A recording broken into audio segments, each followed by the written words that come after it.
Hello, everyone, and thank you for joining us. My name's Nabeela. I'm Young Labour's chair, and I'm really pleased to welcome you all to this important event tonight as part of Arise 2023, an online festival of Labour's left ideas. So the discussion we're having tonight is an essential one, and it's titled The Case for Labour Party Democracy, the Members' Rights and the Union Link.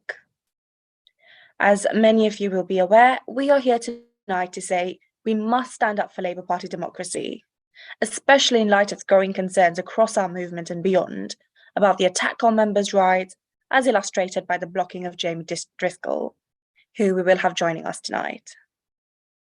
We believe in the democratic rights of all constituency parties to choose their prospective parliamentary candidates and other candidates. And it is up to us, and to all of us collectively, to make the case for a democratic party and movement, to map out next steps in campaigning for members' rights and in defence of the trade union link. Indeed, when Labour's leadership railroaded through the motion blocking Islington North from choosing who their MP candidate will be, it did not do so without widespread opposition, including from numerous affiliated unions who voted against the motion.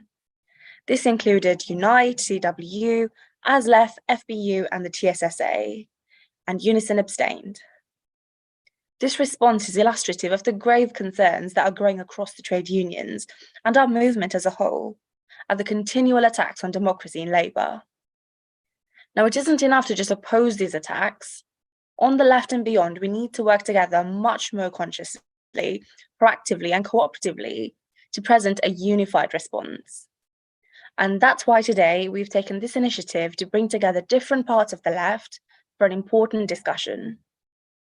We need to stand for democracy and self-organisation for our women's, BAME, LGBTQ, disabled and youth sections.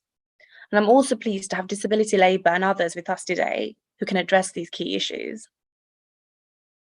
As we go through the event, please do donate if you can and buy a ticket for the whole of the festival using the links posted in the chat if you're able to. And please keep an eye out for any of the action notes that will be posted by our volunteers. Without your support, we couldn't host these brilliant events. And as we move on to our speakers, please not only tell us where you are tuning in from in the Q&A box, but also give us your comments so they can be shared throughout the audience and the speakers. Now, due to an amazing level of interest, as well as on this Zoom webinar, we're also streaming live direct from the Arise YouTube page and over a dozen Facebook pages. So as the event goes on, please post your questions in the Q&A section on Zoom. And if we have some time at the end, we'll try and put some to our panel. So our panelists tonight are as follows. We have Jamie Driscoll, Cathy Bole, Mick Whelan, Simon Fletcher, Rachel Garnham and John Trickett MP. And I'm really pleased to welcome our first speaker, Jamie Driscoll, who needs no introduction, but yet, I have to say, as the Labour Metro Mayor for North of Tyne, amongst his many achievements, he's also won incredible devolution powers for his region, and he's been a key example of what a Green New Deal action looks like in practice. I've had the absolute privilege of meeting Jamie, and as well as hearing a bit about the work that Jamie's been doing in the region from the other members of the North East. Jamie was one of the people who just sort of came to an event that I was speaking at and sat at the back and really listened. And to be honest, you don't have many politicians who are willing to do that. And it was just an absolute privilege to speak with Jamie about the work he was doing. So I'm really, really pleased to welcome Jamie Driscoll onto this call. Oh, thanks, Nabeela. You're going to make me blush. This, obviously, it's titled about democracy, but this is not just about democracy. It's about voices. Whose voices are heard and whose voices are silenced. If you're a corporate donor now, you get a voice. If you're an American healthcare company donating to the Labour Party, you get a voice. If you're willing to pay £150 a ticket to go and sit on a table with Peter Mandelson, you get a voice. But if you're a minimum wage worker in the North East, you don't get a voice. If you're someone who's struggling to get into work or struggling to get by on universal credit because you have a disability, you don't get a voice. And I stand on the picket lines and have stood on the picket lines with all the unions in dispute to try and amplify their voice using my elected office. Let's have a look at what happened all over the news. But on Wednesday night, a week gone, the north of Tyne is going to be expanding and bringing in areas from the south of Tyne to create a new mayoral combined authority over and above the one that I've led for the last 4 years. And I went down to Treasury 4 years ago and 3 years ago and started negotiating to get that money for us. And it's billions and it make a difference. So I applied. And by the way, you would think as an MP, you would automatically be on, but as a mayor, no, to go through the process like everyone else. But I'm a fan of open selection, so I didn't mind that. And then this thing comes through. We want to interview you, due diligence panel.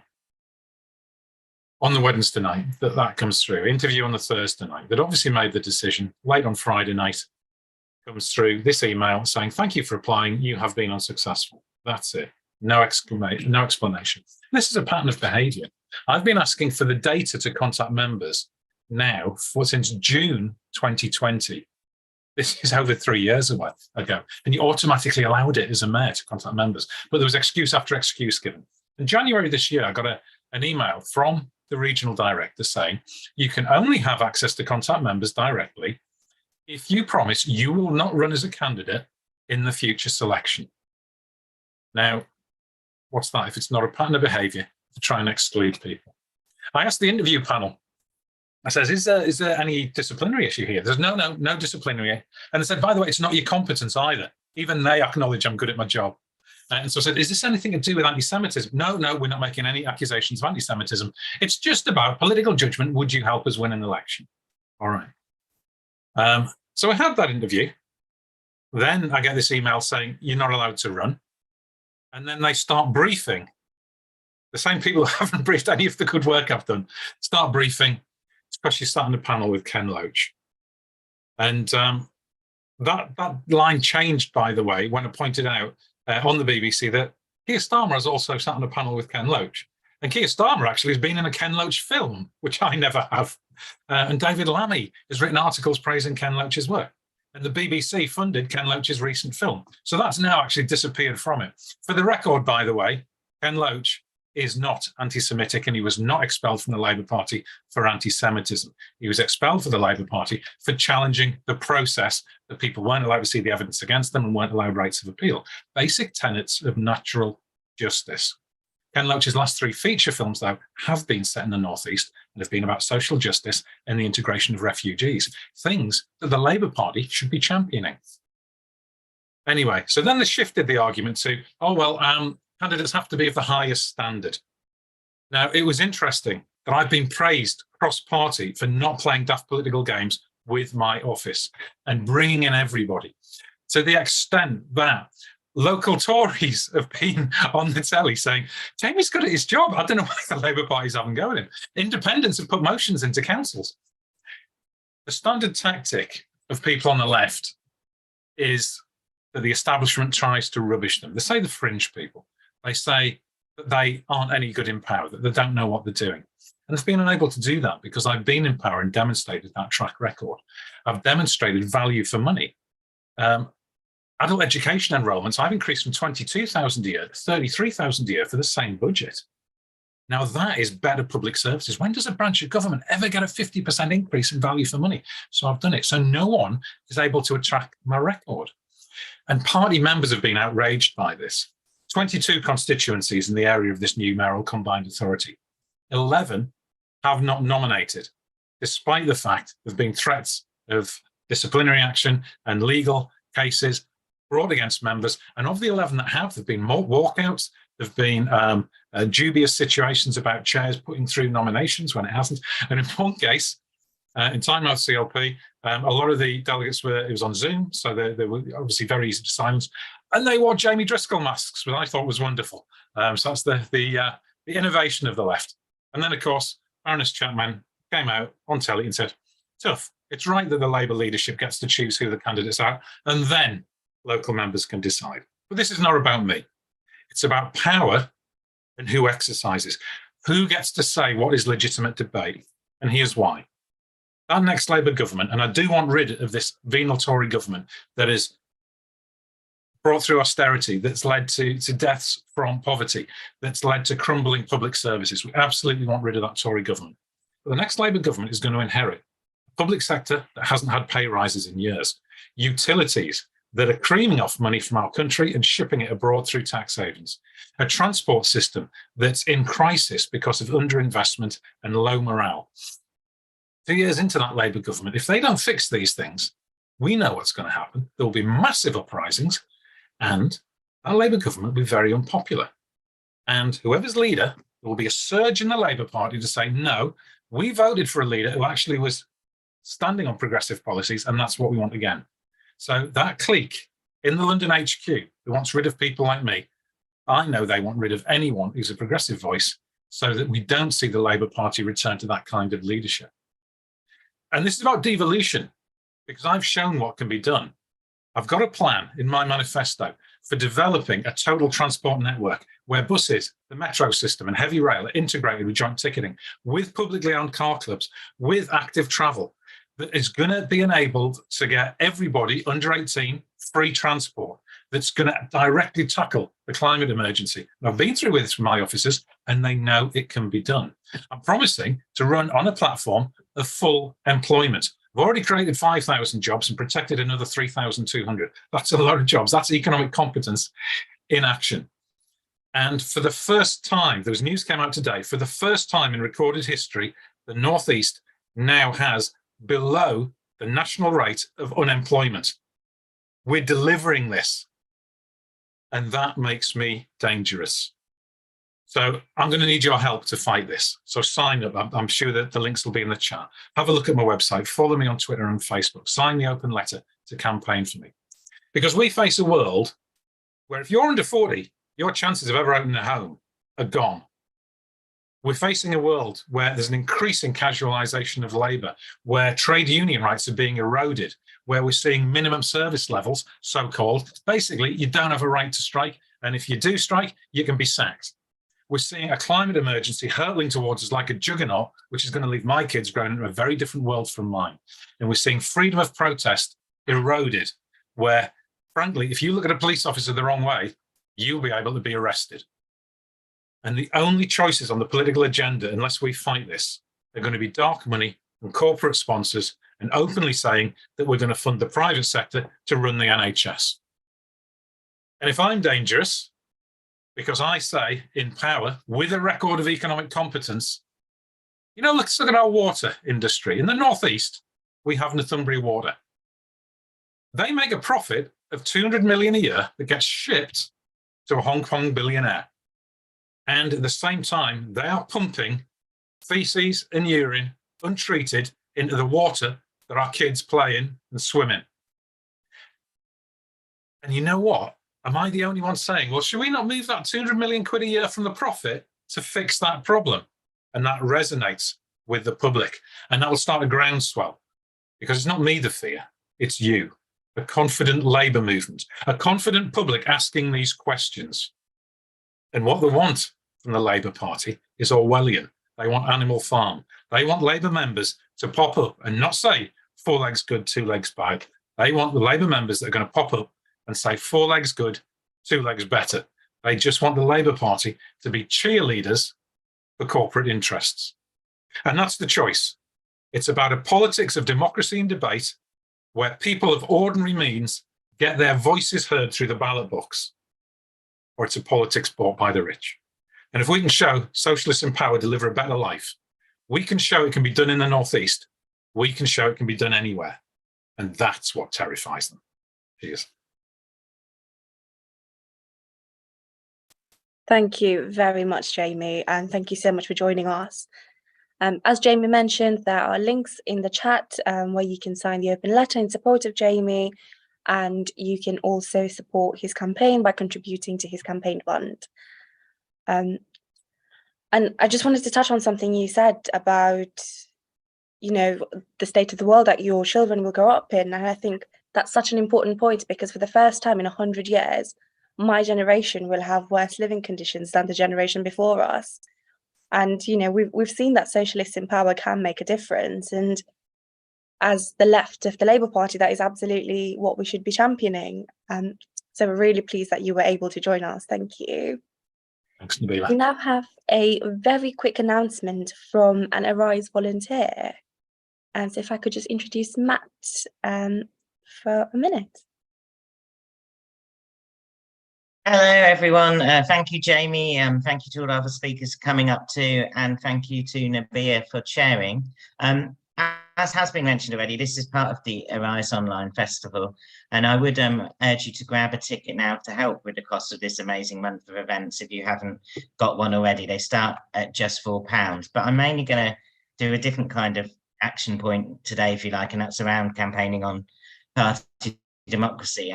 Many of you would have been at our Let Members Decide online event recently, which was straight from after the decision about the Islington North selection. And you will see in the chat today that 2 things out of the action points from that meeting are now available, and that's what I'm urging you to do, really.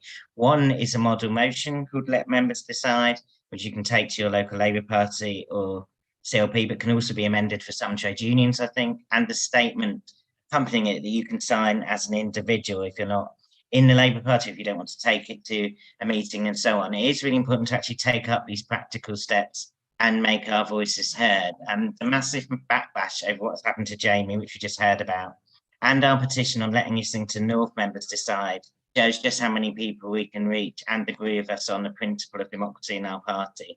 Over 72,000 people have now signed the petition relating to Islington North, and it continues to grow.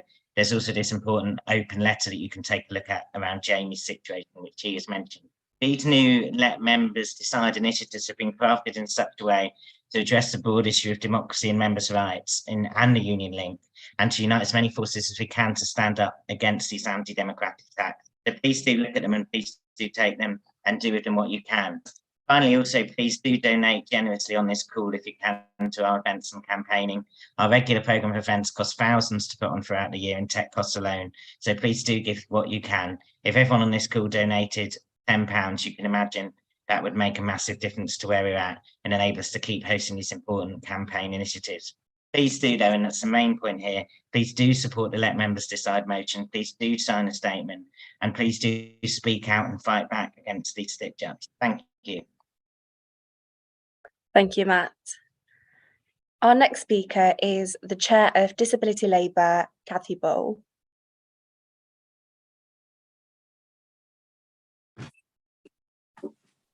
Okay, try it again. I hope I'm coming through now. Technical problems over. Hi, and thank you very much for having me come to speak to y'all today. I find it very frustrating. I thought we were heading in a really good direction when Jeremy took over the leadership of the party. I thought we were moving in the direction that we had all pulled for. And then I saw the evil side of politics. Now, I've never been a politician until I came to this country. And I stood as a counselor for 2 years. And I saw what happens to people who are different, because the level of disability discrimination I witnessed, not only to myself, but to others, was absolutely appalling. It certainly wouldn't be something you would do when you were a kid at home. And I think that's the thing that made me want to come here today. Disabled people rank amongst the lowest of the people who are available. I'm really sorry about the dog barking. I have an over-enthusiastic assistance dog. Anyway, the thing is that disabled people have been at the bottom of everybody's list as far as inclusion is concerned, taking up the campaigns for disabled people. And the thing that is so important is the fact that we, as a group of people, are almost getting to 1/4 of the population of the UK. And you would think, as we grew as a group, that we would have the opportunity to push the things that we really need. But instead, we're having people being bullied. We have had people being driven out of the party in some instances.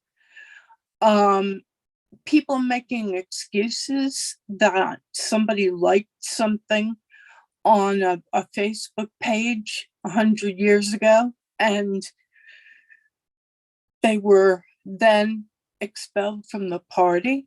That is really frightening.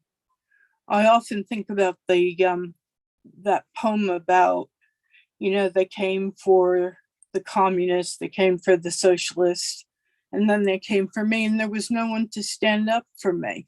And I think disabled people feel that way. We are not we're not people that, we're just like everybody else. It's just we ended up having an accident or illness. That's why you may hear disabled people refer, between themselves, refer to everybody who isn't disabled as temporarily able-bodied. Because the truth of the matter, and COVID showed it, that you are one illness accident away from being like many of the people in the disability labor.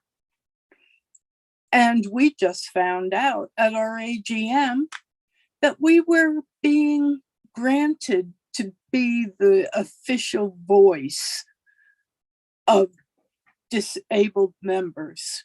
Now, we didn't know about it. We weren't asked. And we took up the mantle and said, yeah, we'll do the best we can. But we also don't charge members for their membership, because many of our disabled members cannot afford to, I know it's cliche, but to heat and to eat. But it's worse than that. It's heat, eat, and possibly not be able to charge your electric wheelchair, your home dialysis machine, your CPAP machine. Those medical pieces of equipment are the ones that are going to take your paid for electric right down to zero fairly quickly. And these, in many cases, are life-saving and life continuing vital pieces of equipment that people are not able to run, and they have to take the chance that maybe they don't go out because they can't charge their wheelchair, because they're making sure their children have food to eat on the table that isn't just junk, that they are scraping by going to food banks.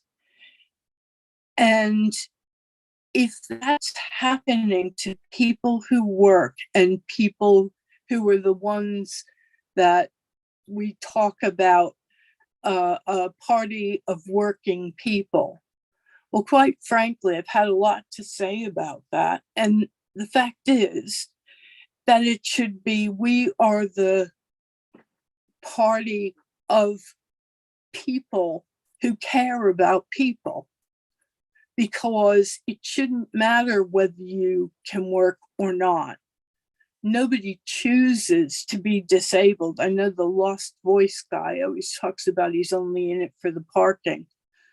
And we can joke about things like that. But quite frankly, I'm really afraid of the numbers again of disabled people who are going to die cold and alone in their flats, in the council houses. How many people are going to be turfed out before the government gets around to passing the legislation about no-fault evictions?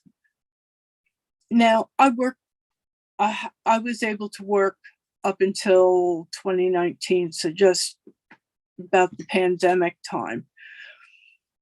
And I ended up being on the other end of a Section 21 eviction.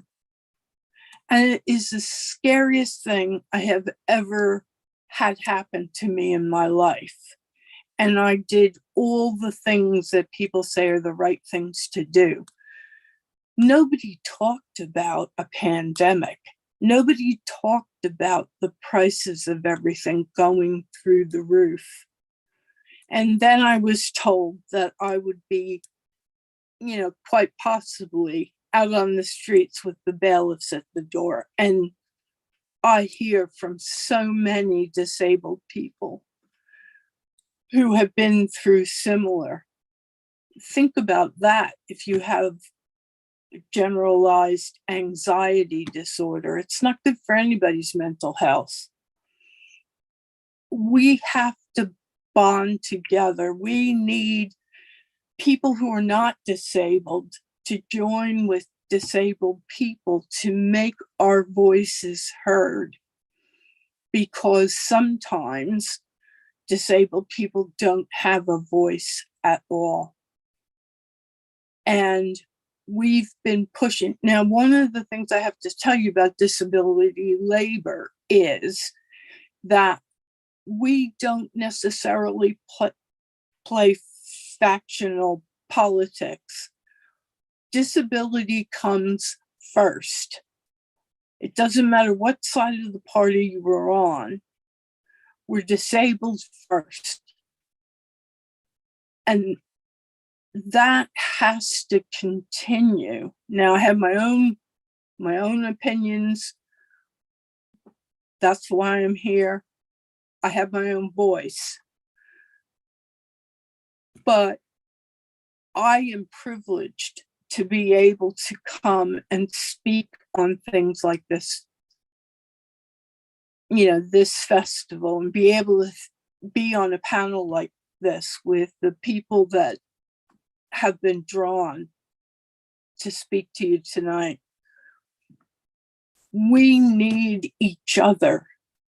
We need to grow that feeling that we had when we were all bonding together.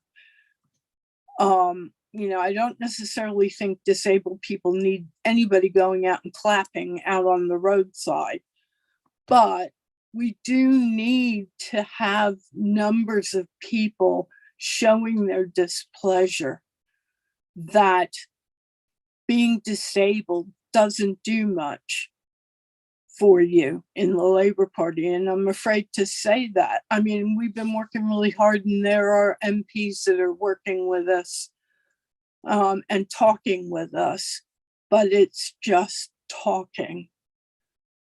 And I'm tired of talking. But I will continue to do so in the hopes that at some point, sometime, somebody will be listening and we will finally get equal rights with everybody else. Because I hate to say it, all protected characteristics are equal. Disability is it doesn't matter whether you're in a high-end family or somebody who's at the very lowest poverty level. Disability and illness does not discriminate.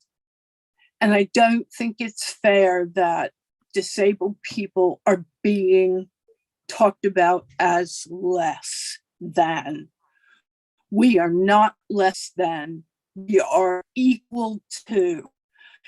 And if you want to ally yourself with us, if you're not disabled, you can join Disability Labour as a supporter.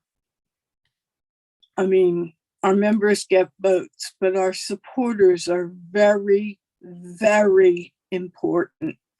So just, that's all for me. I could talk for Britain and people would be able to stand up and tell you that's true.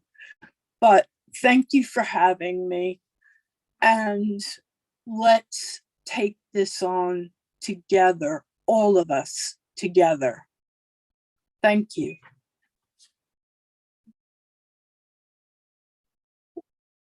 Thank you for joining us, Kathy. I mean, we've all seen the dire impact Tory policies have had, especially on disabled people, and it's so important that the Labour Party stands for a real alternative. And we're really grateful you were able to speak with us today. We have over 400 people joining us live already, from all across, from Aberconwy to Edinburgh, Newcastle to the Isle of Wight, and even as far as Spain and Catalonia. You can share the live streams on both Twitter and Facebook and encourage more people to watch the event. Our next speaker is possibly one of my favourite speakers, who I've had the privilege of hearing before. So I'm really pleased I get to introduce him. It's the General Secretary of ASLEF, Mick Whelan. Thank you. I believe you can now hear me. And I think the last two speakers have made the crux of any argument we should make today about what the Labour Party is and what it should be. It's about the offer we make, but it's also about who makes that offer on our behalf. So I want to send my solidarity to Jamie Driscoll. My trade union is going to stand up and support him. We're going to argue he has a right of appeal, and we should argue that he should be the first person that goes further in that role. And as you heard from the last speaker, what is the Labour Party? What is it for? Are we here to articulate the voice of our class? Are we here to articulate the voice of the people who can't speak? Are we the policy party of aspiration? Do we want to get away from this intergenerational warfare that's been started falsely? Shouldn't everybody pay taxes, have the right to a council house? Should everybody have the right to free education? Should everybody have the right to the NHS? Should everybody have the right to free social care? And if we can't deliver that immediately, how do we get there and when do we do it? And who does it on our behalf? And it seems at the moment that we are alienating our core vote. We are alienating not only the trade unions, but many of the people that we want to get into the ballot box to get rid of these people that dominated, right, and with their economic illiteracy, who've cut councils' budgets by 60%, who've closed libraries, that have hurt people, where people are afraid to turn their heating on when the winter weather, where people are starving in one sixth richest nation in the world. Right, and 1.5 million are far more worse off than that. In a world where work doesn't pay, we have to change that. Where 46% of people that are claiming universal credit are working 48 hours a week or more. That means they're either paying too much for their rent, if they can get a place, or they're not being paid enough. And we are then supporting the employers rather than supporting the people of this country. And it does worry me then that how internally we go about this. So I wear many hats, not just the General Secretary of ASLEF, but also the Chair of TULO, the affiliated trade unions. And on several occasions now, we have a rule book, we have a process, we have a way that we do things. And are we here then to answer to the members? Are we there then to answer the policy that's made by those members? Are we there to obviate the process that we have internally? So on at least two major occasions, stuff has come to the NEC at less than 24 hours notice. That means those affiliated trade unions, those sovereign bodies, can't go to their political subgroups or their executive committees and get their view and their voice on what we should or shouldn't be doing. And they're being excluded, therefore, from fully saying what they want because things are being rushed through without due consideration or due democracy. And in the case of more recently, Jeremy and his exclusion, the argument that was made was that he might be a drag on us at the next election. Something similar has just been made about Jamie Driscoll. But this is the man who took us within 2,000 votes. 2,000 votes of winning a general election. And then the next time round, when we weren't successful, he did the right thing and he stepped aside. But after 40 years in Parliament, After 40 years of being a decent and good Labour MP, the idea is that we can't allow this former leader to stand in case it costs us a couple of votes. I think cozying up to the Barclays and the Murdochs and the others of this world that I don't really like to talk to or about is a far more of a drag on the party. We need the people that appeal to the young people that are going to vote. We need the people that appeal to a cross-section of the party. And we should be that party that is a broad church. We should recognise all views, and all members should have the right to decide who represents them in any role, whether it be a mayoral role, whether it be an MP or elsewhere. And what we're further seeing is where traditionally trade unions, when they nominate or endorse a candidate, at least get longlisted. The number of people that have had several endorsements, up to 6 trade unions that are affiliated to the party, endorse them, are not making the long lists. This is before the due diligence takes place. So why is that happening? Why is there this change? Now, I'm rather old-fashioned in some ways. I believe, right, that the Labour Party is the political wing of the trade union movement that created it. The voice of the people that created it, whatever sector you come from, for whatever you do. And also then you're the voice of all the others that can't speak for yourselves. And at a time where I saw this week where only several of the Labour lords, or some of the Labour lords, voted against a protest bill. How can you be a Labour Party member and not believe that people have a right to strike, not believe that people have a right to protest, and not believe people have got a right to stand up for all the things that are currently wrong in this country? That is not the Labour Party that we want or we need. And that is not a democratic Labour Party leading from the front. So we need to get back to our roots. We need to get back to the ethos that created us. We need to be firm about where we are. And I look around, and there's an awful lot of people spend an awful lot of time drafting motions then debated and fought over, and then become the policy of the party, only to see unilateral pledges being made, pledges that haven't yet become the policy of the party or haven't been discussed. And then all of a sudden, the same pledge has been cast aside very, very quickly. What sort of party are we if we can't be true to our word at any level of what we do? If we can't support striking workers at a time when virtually everybody's involved in some sort of action, I'm not sure who we support and how we do it. The idea that we can't stand by the NHS and nurses on the picket lines, the idea that we can't stand by the posties that kept our communities going during COVID, the idea that we can't stand with railway workers who've been out for 14 months because they haven't had a pay rise for 4 years, but did the right thing during COVID, frightens me. The idea that we're not supporting the educational unions in the way in which we should. The idea, because I know from the MPs that I talk to, they want to do that. I know from the people that I know talk to in the party, they're fully supportive of everybody, right, doing something about the cost of living crisis. Now, if we are going to look after the people that are looked after us, then we get the votes of their families, we get the votes of their kids and their grandchildren, and we engage them in a way because we're going to change their world and we're going to make it better. So for that level of engagement to take place, the 2 offers that we need to make to people is we will select and give you the people that you want to represent you in Parliament and elsewhere. And we will give you the right to make the policies that we will try and achieve as an aspirational party, right, where it takes us 1 year, 5 years, 10 years or 20 years to change the world, to make it better, right, if you give us a chance to do so. And I think at this moment in time, that's a return to the democracy we need. That's a return to the trade union link we need. And that's a return to the future that we need. So thank you for listening.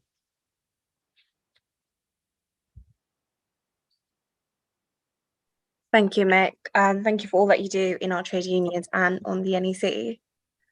So we've had a number of comments and suggestions come in on the Zoom. So Phil says, Mo comrades are subject to anti-democratic blockings like Jamie Driscoll and Greg Marshall, and stitched up like we've seen with Beth Winter.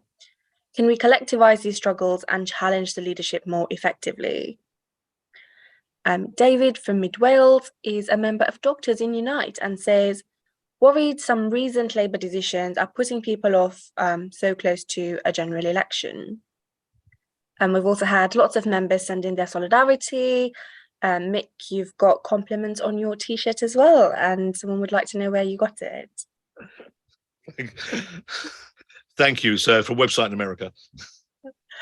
Thank you very much. Our next speaker is someone who needs very little introduction and has been a stalwart of the Labour left. We're really pleased to have Simon Fletcher join us today. I'm also a fan of Mick's T-shirt. I want the link, Mick, once we finish the meeting. Thanks to the chair and thanks to the comrades for inviting me. I'm a member in the northeast of England, so I know how, from personal experience, how grim the whole process of the northeast mayor selection has been. So just to start with that, I mean, I think that the exclusion of Jamie Driscoll is the most high-profile exclusion of a candidate for a selection, other than the case of Jeremy Corbyn, and it has consequently attracted huge national and local news coverage. Just imagine for a minute Joe Biden's office sitting around determining who is allowed to stand in mayoral contests all over the United States of America. It's completely ridiculous when you think about it, and it undermines the very point of devolution. So in terms of the sort of issues under discussion, I think, you know, although the systematic blocking of candidates is aimed against the Labour left, it is also very much about fixing selections for favoured candidates.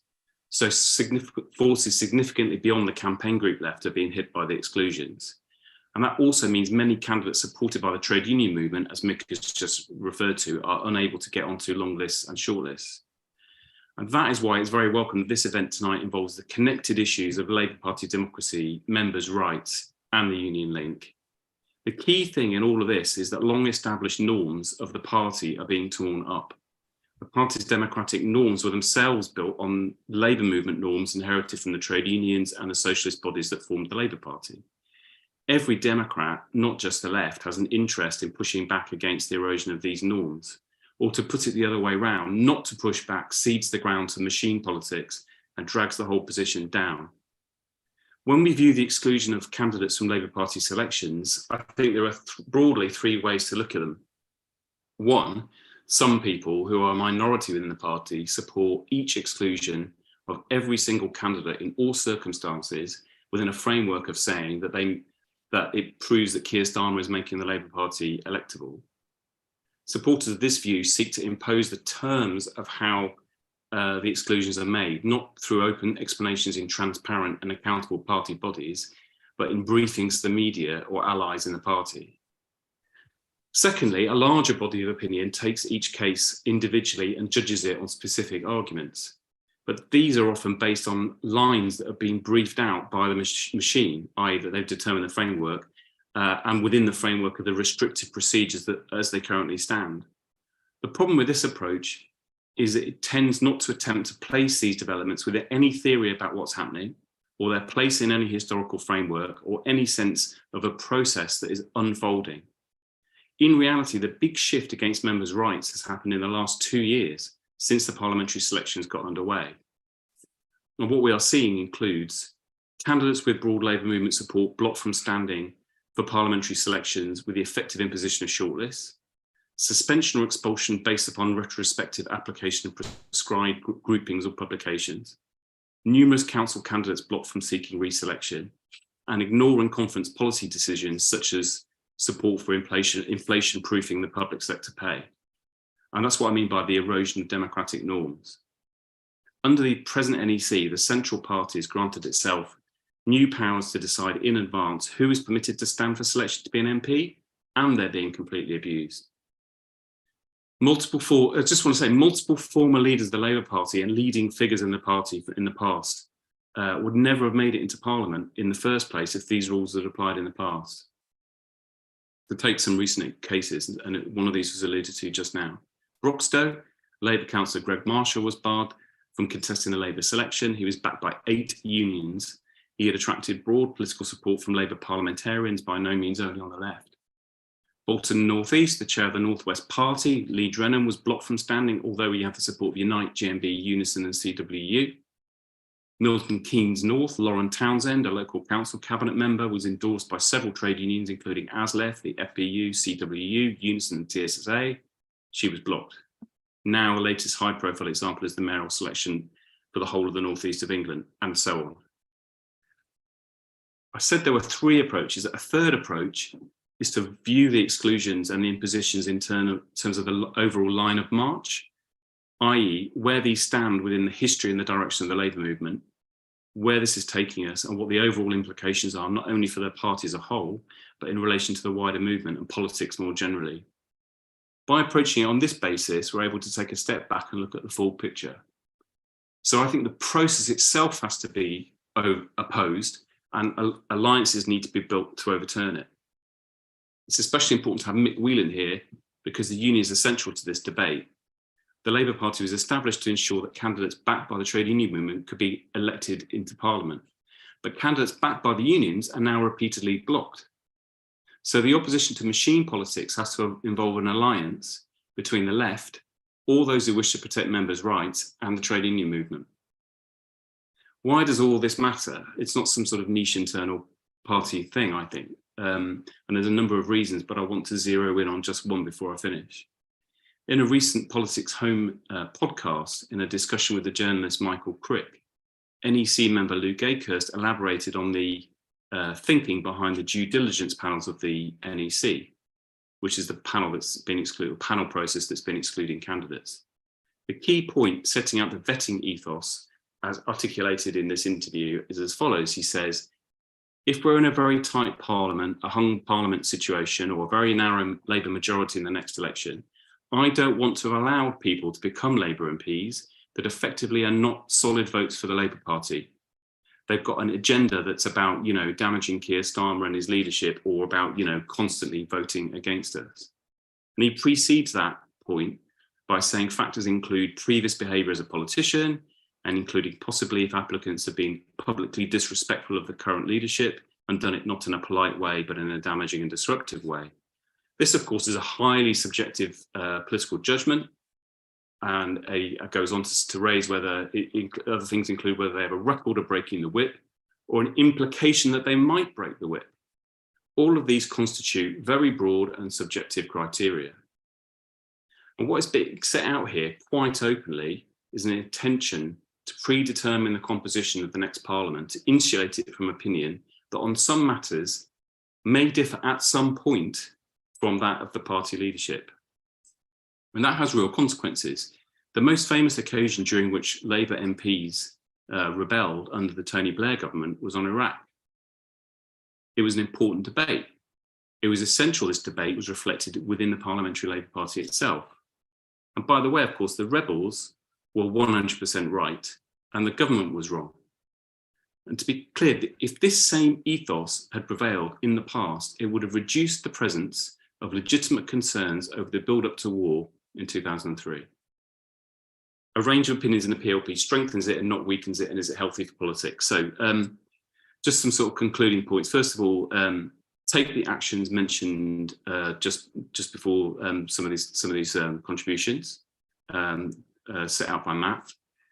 I would favour closer cooperation and coming together of democratic forces in the party and the Labour movement, or some form of wider coalition to agree a framework for pushing back, not only immediately, but through into the next parliament to correct the abrogation of the party's norms.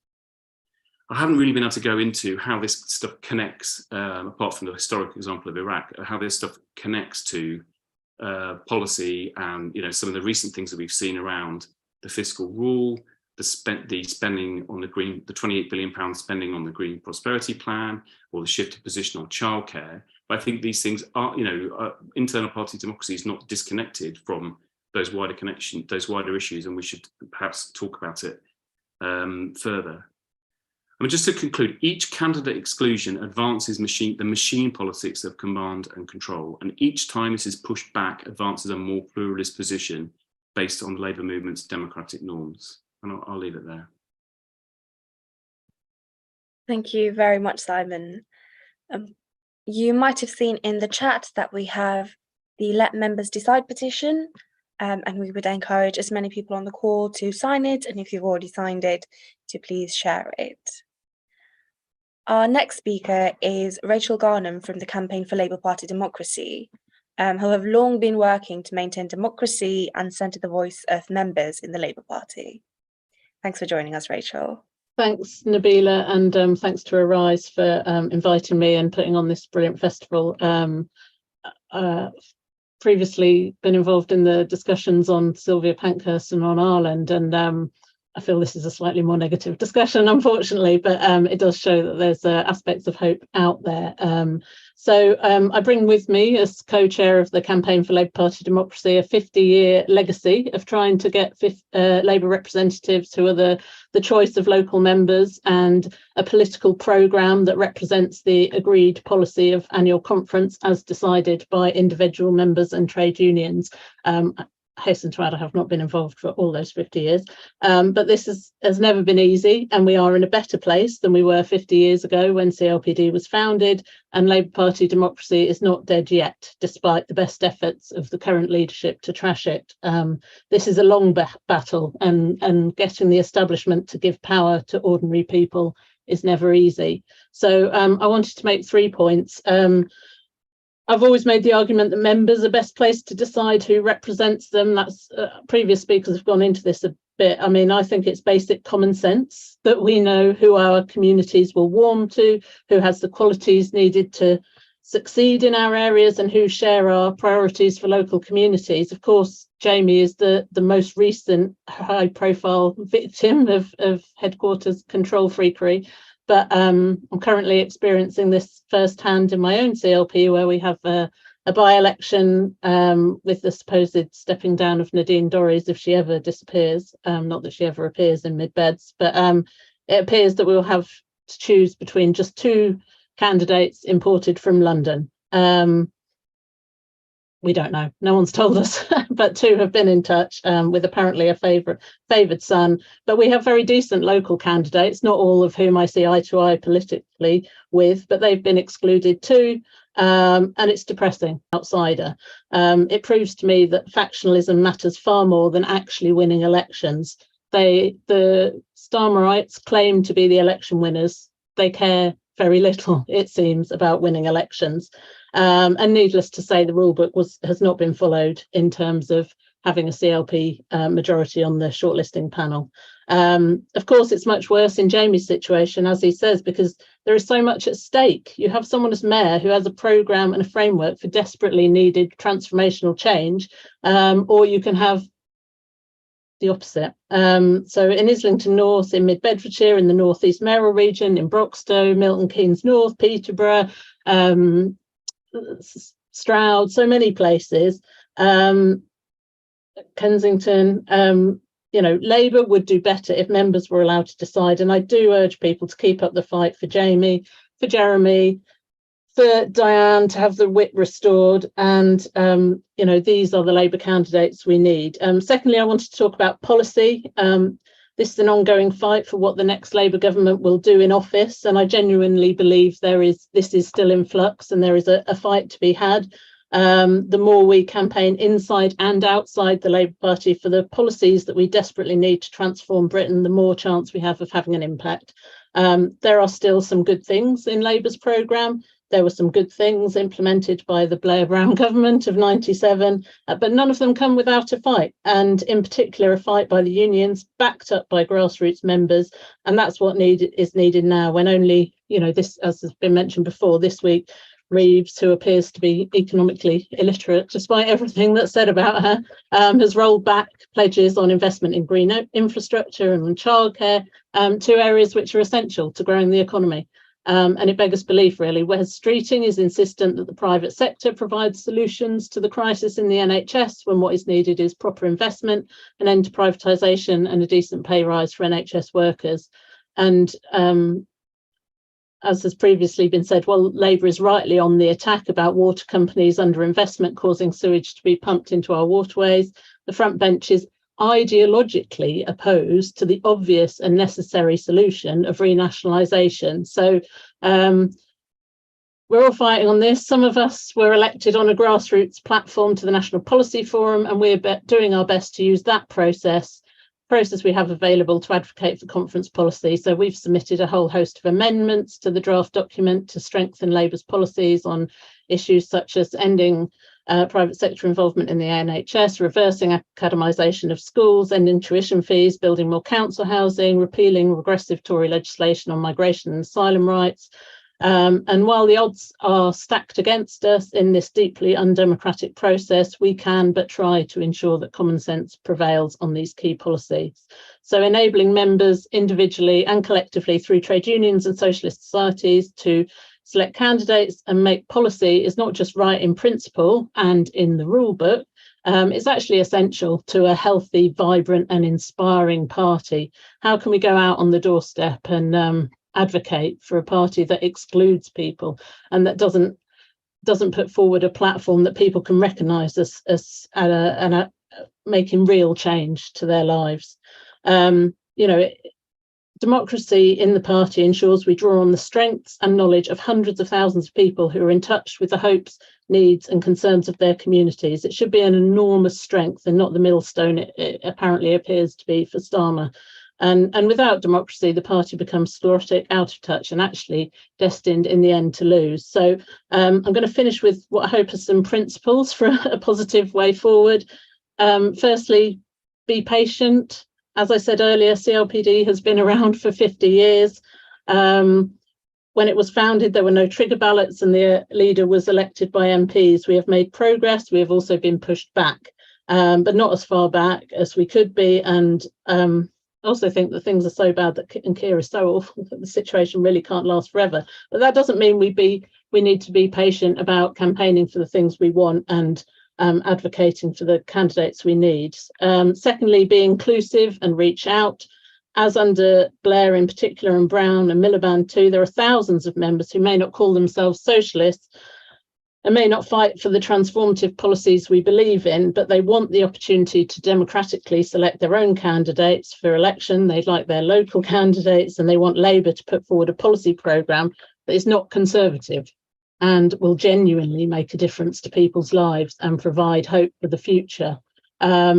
We need to build alliances with these members in our CLPs, in our local government committees, in our regions, at annual conference, at women's conference. I do think the sort of right wing of the party is quite a small number of very backward thinkers, and we need to work with whoever agrees with us on party democracy. And we need to be prepared to fight further attacks. The trade unions are a huge block at the moment on pure neoliberal policy from Reeves and the like. And there is no doubt Starmer will come for the unions too, as Blair tried to. And we must be prepared to defend that link and fight using all the tools and platforms we have available, including in the Labour Party, not walking away from that fight, however difficult it is.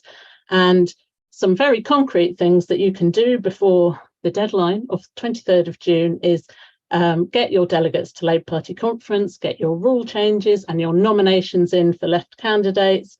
The left needs to be present, contesting these elections, putting forward a positive agenda and not running away. So please do visit the CLPD website, join the Campaign for Labour Party Democracy and keep in touch if you'd like to be more involved. And thank you, I'll finish there. Thank you very much, Rachel. Our final speaker tonight is John Trickett MP. John has consistently spoken about the need for democracy in the party, and as Mick Whelan also mentioned, John has reminded us of our roots in the trade union movement, which is what fundamentally sets us apart from other political parties. We're looking forward to hearing from you, John. Nabeela, thank you very much. To everybody who's here tonight, thank you for coming, and to the other speakers. Very, very good, I think, quality. Now, I was given 8 minutes, so I'm going to compress some really big arguments into as tight a frame as I possibly can. But let me just start by reflecting on, this isn't simply about the left, is it? It's about people who might say that the soft left or centre. We've heard a list and we've seen what's happened. Mortifying, really, that some people wouldn't really describe themselves on the left who have been taken out. It's local government, it's members of parliament, it's all layers of the party, officers of constituencies and branches, activists up and down the country. And let's just be clear, they're after you. They seem to be against activists, not just the left. But anyway, look, let me just come to the points I wanted to make. I've written 2 quite comprehensive articles, by the way, in Tribune and the Morning Star in the last few days. So quite a lot of the detail is in there. And please refer to them if you're interested in what I've been saying. Well, look, the first thing to say is the country's in a complete mess: sleaze, corruption, poverty, public service on a knife edge, inflation rampant, cost of living crisis, and so on. The people have fallen out with the Tories, big time. Should we assume, though, that Sunak will simply gift the next election to Labour, that we can just sit back and wait for it to come? I don't think so. You can never underestimate the determination the Tories to hold on to power. And with their multi-million-pound owners, the overwhelmingly right-wing media, we can't count on the Tories to hand us the keys to number 10. And in any case, no opposition should wish to win simply by default because of the errors of the government. We need to reassure voters, of course we do, that we will repair the damage, but we need to inspire with a fresh vision for our country. So, which way forward for Labour? And the first thing is, I think we need to have some honesty about our defeat in 2019. I want to just refer to that because it explains a lot of what's happening today. The narrative we've been told, it was our left-wing policies which lost us the election, and that therefore the left must be silenced because we're an electoral handicap. That's the argument that's being made. But it's more complicated than that, isn't it? We all know that. But I think we've got to make this argument loud and clear. Think back to 2017. We made progress in building a platform for a second election, which would have led us to victory, were it not for a number of factors, but which I'll come to. But in 2017, our policies were radical. I don't think they were completely socialist, but they were certainly social democratic. And this is a central point I want to make. In 2017, we accepted the result, the democratic result of the Brexit referendum, whether or not you personally agreed with it. That was our position. And we almost got there, but not quite. But as I say, we'd built a platform strong enough for us to win a second election. Now, so what changed between 2017 and 2019? Well, quite a few things. We certainly made a few mistakes. I was part of the inner team working with Jeremy. Some of our mistakes were grievous, but none of them were necessarily fatal to our election prospects. And show me any group of people who never made a mistake, you won't find any. You won't find any of them. But what had changed between 2017 and 2019, above all, was our position on the EU. And there were senior members. I sat with them week after week after week on Tuesday mornings, in the shadow cabinet and in the Brexit subcommittee. Those members whose names we know, who are now in high place, we're not going to name them because we mustn't be disrespectful, but we know we're talking about, swore that they would never, ever, ever accept Brexit. Of course, there were others of us, and it's on record in my case, and others too, who argued for a different approach to the results of the referendum. But the point is that 2019 was an election which was largely fought around the single issue of how we relate to Brexit. We remember Boris and the campaign. We had the second referendum. Now, you'll see the point I'm going to make in a minute. I had produced a paper in September of 2019, which I gave to Jeremy's office.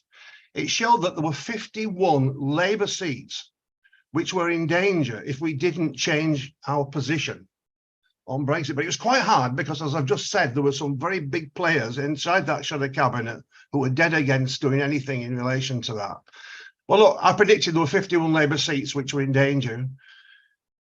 We lost 60 in total, but 49 of them were on my list. And they were seats which were imperiled because they had voted Labour, but then they'd voted for Brexit. And now the very people, the authors of that politics, are trying to rewrite history and somehow blame the left for the defeat in 2019. And they've built an intolerant practice on the basis of what is a clearly faulty analysis. How can it be otherwise when I've just given you the figures? The vast majority of seats we lost in that devastating election were seats which fell out with us because of our Brexit position. And whichever side of the argument each one of you came on, it is important that we analyze carefully what happened in 2019 so we can resist the central proposition that it was the left policies themselves which damaged our prospects. Now, all of this has been used partly, I think, as an excuse by the leaders in the Labour Party and in the NEC and in head office to make a fully fledged assault on democracy and pluralism in our party. That's how it's been explained and justified. Leading right-wingers are now saying we need iron discipline around the leadership. But it's a shame that those very same people who now say we've all got to get around the leadership and justifying the clampdown in doing so were the same people who launched the chicken coup against the then leader of the Labour Party, Jeremy Corbyn. It looks like one rule for some and one rule for others. But sadly, it is the case. It's a tragic blunder to act on the basis that somehow it was the left alone, or even largely, who were culpable for the 2019 result. And it's an even bigger mistake to imagine that the absence of discussion and debate is appropriate now. Maybe, actually, if you think about it, if we'd listened more attentively in the years between 2017 and 2019, what was happening, what became the red wall seats. And I was very vocal in trying to give expression. I represent a red wall seat, and many of us were too. But if they'd listened more attentively and allowed debate to take place, maybe we would have avoided those incorrect decisions, and 2019 would have been a very different place. So now look, is the assault on our democratic pluralistic traditions going to help us in the medium to longer term now that we are where we are?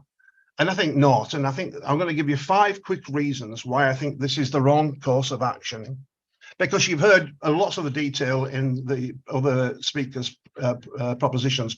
First, no individual or group has a monopoly of wisdom. That applied to us when we were in the leadership, and it certainly applies to the current leadership. It's better that arguments are tested in a wider debate.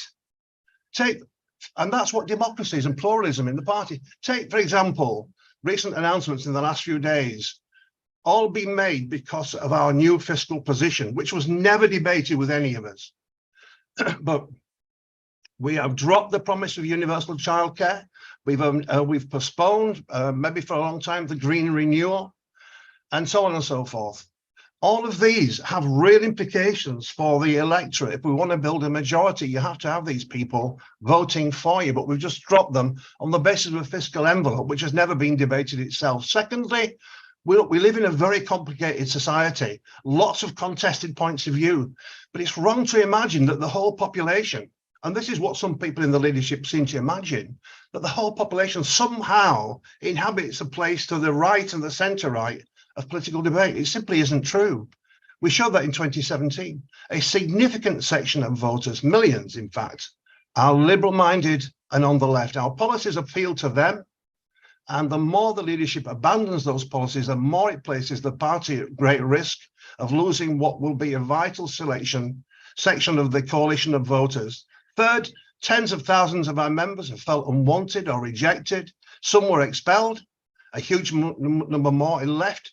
But in a pre-election period, which is where we now are, and during an election, don't we need active members to get out? But active members inspired by a big vision rather than cowed by threats of disciplinary action. 4, the decision to instruct front benchers not to attend picket lines was never explained. It was just simply announced from on high.